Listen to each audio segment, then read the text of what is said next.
Chase gets the credit here. He considers life one long great day. We were talking about bending time. So there's no Friday or quarters. Quarters, that's so annoying to me. Years, there's none of that. So yesterday's before you were born, and tomorrow's after you die. There's one thing from that I think will be profound. One, because I know it's profound. So I know it's profound. So the greatest value of entrepreneur life by far is that children get to see this world exist, and then they can do whatever they want with it. I mean, it's up to them. But most people don't know this world exists or most people like us don't know it because they're aliens and they have no idea why don't people understand you? So I was talking to my 8-year-old. His name is Chase. He's my brain with my wife's empathy, scientific harmony, whatever the hell that, but okay. So, very wise. So he and I were talking about IQ and bending time. So most humans don't talk to their children about that. So 8-year-old. So I'm paraphrasing Chase, but so he provided the single greatest definition of what life actually is that I've ever heard, and all I do is talk to geniuses like us. So Chase gets the credit here. He considers life one long great day. We were talking about bending time. So there's no Friday or quarters. Quarters, that's so annoying to me. Years, there's none of that. So yesterday's before you were born, and tomorrow's after you die. So Chase, because he's a simplifier like us, he said there are only 2 ways to have a great day. Only 2. Less is more.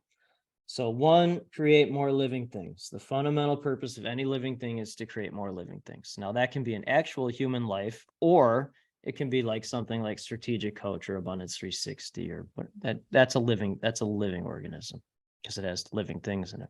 So that's 1. And then 2, do what you like to do and what you're good at every day and get better at it, or whatever it is. So I'm like, okay, that's the best definition of life that I've ever heard. Wow. We're all just one long day. One long great day. One long great day. That's awesome. Yeah. Right. I mean, but that's logical. Time has been humanized by humans that needed to keep humans in line. And that's fine. I am very appreciative of, hey, it's 11:40 a.m. Central Time on a Friday. That's great. It would be interesting if there was no time, but I mean, when you think about it, time is just made up. It's just made up. So what he said was fundamentally correct and very profound and accurate. Create living things and do what you like to do as much as you like to do and get better at it. My favorite quote, besides from my 8-year-old, is from Earl Nightingale. Earl Nightingale was like the OG of motivational speakers. Sure. Oh, well, yeah, people like know him, but most don't. Yeah, no. Right. Right. Okay. I'm trying to be a human here and relate. Okay. So, right. I know you. Okay. So my favorite quote of his is, success is the progressive realization of a worthy ideal. Success is the progressive realization of a worthy ideal. My worthy ideal is purpose of life, zone of genius, unique ability, however you want to, and that's to be connecting superhero for every visionary, not human, not business, just visionary, who shares their stories with the world, not their world. People bore me, they annoy me. So progressive realization of worthy ideal is constantly getting better at purpose of my life every day, and or every whatever, and creating living things, which is my family, and then both companies, they're living things, or books, which is the book is definitely a living thing. And that's it. Really, all this other stuff is just stuff. And so I'd like to thank Chase, my son, and then Earl Nightingale for that. And then, of course, Dan Sullivan and Dr. Peter Diamandis, and all the visionaries that I talk to, because they're the ones that help me just get better and better and better and better at worthy ideal. And is that where, when you talk about the premise of the first book, being around that many, like, obviously it must have been a shift from the literary world to the entrepreneur world. Mm-hmm. Is that where you feel like you started to kind of see the most, I don't know if it's called opportunity or connection with other aliens, as you mentioned? Tremendous. So Like there was out of a one fundamental shift, but not in the way you're and thinking. on a new planet. Yeah. So yes, but it was a different type of fundamental shift than what you're thinking of. And this is Okay. a great question. So when I was a journalist, I would talk to people like this, like us, and then would write about them for the publication. Now, and since being an entrepreneur, it's writing about them and for companies. And other entrepreneurs. So that's the fundamental shift. The purpose of life has never changed. Always been connecting superhero for every visionary who shares their stories with the world. I've always done that. Actually, my dad he did that as well through that diary. I don't think he knew he was doing. Maybe he did know he was doing that when he was writing it, but but now the way it's done is different.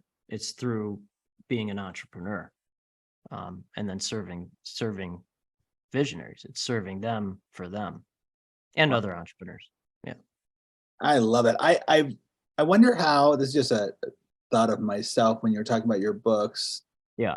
Sometimes I feel the biggest challenge of writing is making sure people hear my voice through my words, because they can't actually hear my voice, right? They don't get to I hear my don't think nuance, about my that. tone, and all that stuff. I never think about that. Well, that kind of goes to my question then, is your brain thinks as an alien a little differently than your average common reader that sees a book called Epic Life and goes, oh, I want to pick that I'm up. a bridge between geniuses and humans. My IQ is literally a bridge. So I can, and then all I do is talk to visionaries and they're blah, blah, blah, blah, blah. And then, oh, here's your 500-word story that a human can understand. And then I always talk to folks. I just talk to folks like us and they're blah, blah, blah, blah, blah. I go, okay, thank you for explaining that. A human's not going to understand that. Explain it to me as a third grader in 15 seconds. Yeah. I always say 8-year-old. So Right. when you wrote, then did you feel it was easy to do that for yourself? Because Yes. sometimes it's harder to do things when you're standing in the dark. No. Easy for you. No. So I'm not an overthinker. I'm an activator. Overthinkers get themselves into trouble by overthinking. I'm an Sure. activator. No. Yeah, I don't. Bad idea. I'm activate, maximize, achieve. Not doing that. Yeah. So the first book was written in 43 days. The second was in 16. Done. Done. Why would you? I started doing media for both, but well, maybe not the first one, but I started doing media for the second book before it was even written. Yeah.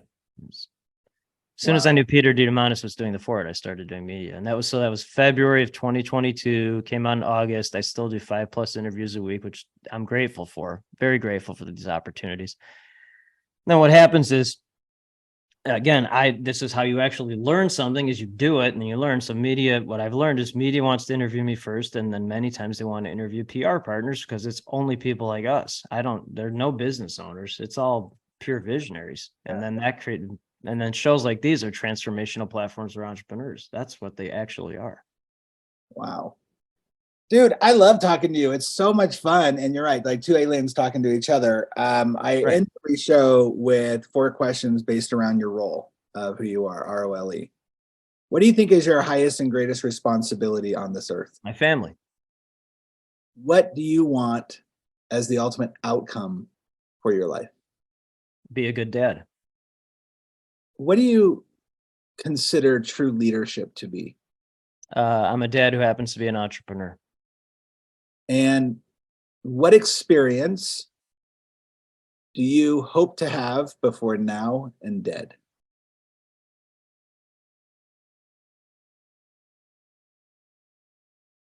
I want to be at my grandchildren's weddings in a functional capacity.